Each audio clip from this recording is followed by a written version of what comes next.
నా మనసులోని మాట నీకెట్టా చెప్పాలంటూ మోమాటంతో నలుగుతూ ఉన్న వేళలో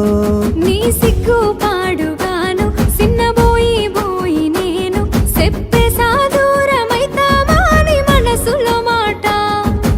అమావాస్య సీకట్లోన సందమామలా తెచ్చావే నా బతుకుల దీపాల పండుగ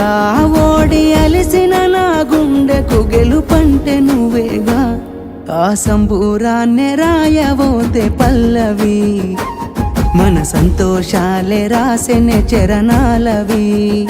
నీకు కన్నీళ్ళెందుకు